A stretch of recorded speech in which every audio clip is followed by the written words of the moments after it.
Bitcoin explained. Should you actually own it in 2025? If you bought Bitcoin at $30,000 in 2023, you could have turned $5,000 into $15,000 today. But here's what nobody tells you. You could have also lost it all. In the next 6 minutes, I'm breaking down whether Bitcoin belongs in your portfolio in 2025. I'm not here to sell you on crypto. I'm here to tell you the truth about it. Part 1. What Bitcoin actually is and isn't. Let's start with the basics because most people don't actually understand what they're investing in. Bitcoin is digital money. That's it. No bank controls it. No government backs it. It runs on something called blockchain. Basically a public ledger where every transaction gets recorded and verified by thousands of computers worldwide. When you own Bitcoin, you own a piece of that network's security. Here's what matters. Bitcoin has no intrinsic value. It doesn't produce cash flow. It doesn't own assets. A stock in Apple? That company generates revenue. Your money works. Bitcoin's value exists purely because people believe it's valuable. That's different from your Roth IRA with an S&P 500 index fund, where you own real companies making real profits. In 2025, Bitcoin's price depends entirely on demand. When more people want to buy it than sell it, the price goes up. When fear takes over, it crashes. You've seen this happen in 2022 when Bitcoin dropped to $16,000. People panicked. Then it climbed back to 60+ thousand by 2024. That volatility matters a lot. Part 2. The real pros and cons for your wallet. Let me give you the honest breakdown. The real advantages. 1. Bitcoin has limited supply. Only 21 million will ever exist. This scarcity is mathematical. Unlike the US dollar, which the Federal Reserve can print infinitely, Bitcoin's supply is capped. Some people believe this makes it a hedge against inflation. 2. It's decentralized. No single entity controls it. No bank can freeze your account. No government can confiscate it easily. If you value financial independence, that matters. 3. It's genuinely been the best performing asset class in the last decade. I'm not going to ignore that. From 2015 to 2025, Bitcoin returned thousands of % to early investors. That's real money for real people. Now the brutal cons. 1. Extreme volatility. In 2022, Bitcoin lost 70% of its value in months.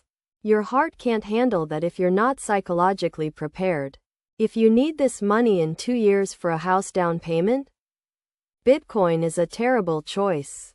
2. Zero cash flow. A dividend-paying stock throws off cash. Real estate generates rental income.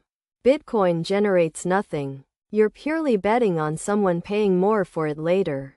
That's speculation, not investing. 3. Regulatory risk. Right now, the US government is debating how to regulate crypto.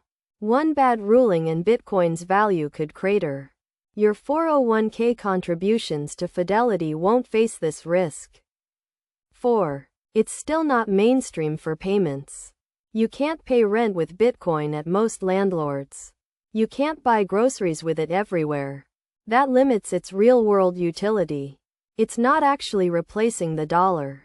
5. Security risk. You own Bitcoin through a digital wallet. Lose your password? Your coins vanish forever. There's no customer service to recover it. No FDIC insurance.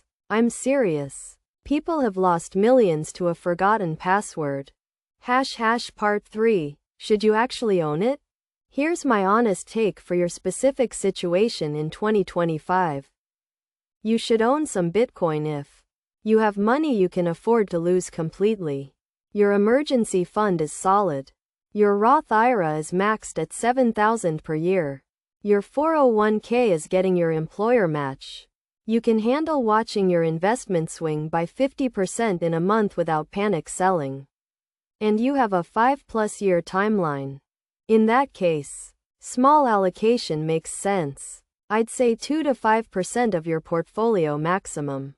Not because it's guaranteed money, but because it offers exposure to something genuinely different. If you have 100,000 in investments, maybe 5,000 in Bitcoin, through somewhere like Robinhood or Coinbase, not sketchy exchanges, you should skip Bitcoin if you're still building your emergency fund. You haven't maxed your Roth IRA. You don't have a diversified stock portfolio yet. You panic when markets drop. You're counting on this money in under 5 years. Real talk? Most Americans would be mathematically wealthier focusing on boring stuff first. Max your 401k. Get your employer match. Throw money in a Roth IRA with index funds. Own real estate if you can. Then, if you've got extra capital and stomach for risk, explore Bitcoin. The wealthy people I know aren't obsessing over Bitcoin. They're obsessing over tax optimization, diversification, and compound interest. Final call to action. Bitcoin in 2025 isn't a shortcut to wealth. It's a speculative asset that can multiply your money or eliminate it. Know which one you're actually buying. If this breakdown helped you make better financial decisions, hit that subscribe button. I'm posting scripts like this every week designed to keep more money in your pocket. What's your take on Bitcoin? Comment below. Thanks for watching.